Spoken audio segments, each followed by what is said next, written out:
Koe lotu whakaaho ki ha whakaloto lahi, mo ha whakatua melie me he wholofola. Ka veinga, me heka, potu wholofola, ngā ue wahe whitu vesi hiwa. Pea me heka e kaupe te riake ki a Siosifa, o nau whakatau ia ki Isipite, ka nae ia te ia, ai otua. Emeni, ke tau loto. E ke lelei, o ko whakawhetai ki he awhiona, ka uhi koe wholofola oi ahoni. O ko kafo ai hoku loto, kai umaa hoku lau mali.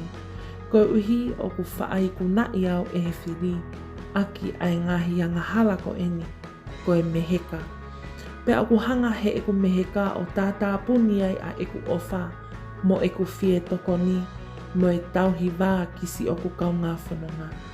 Pea o ko vete ki he awhiona a eku wha meheka, whakamari more i au sisu, pea iho tātā a, te ke tawhi ai meheka, kai whakawhonu aki eku maui, ai ofa mo e tauhi wā.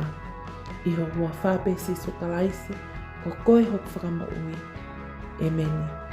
Whakamaloa ke te koe o ko ke kau mai ke tā loto huwhia he howane.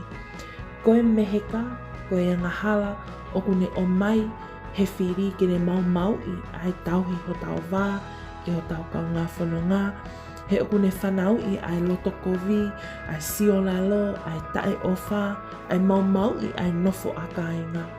Pea koe whakaloto lahi e maa ki tau tolu, ke ngaohi ho tau loto ke tāo, he koia o ku meheka, o ku ikai au pito, ke awhio ai ai eiki. Io, ahi i e tau maui, he ahoni, ke see ai loto meheka. Loto maue pe ki he eiki, pea tene whakaai, si e tau ngahi fie maa kotoa pe. Don't forget to subscribe, like, share our daily praise of hope and encouragement from the Bible. Thank you and God bless.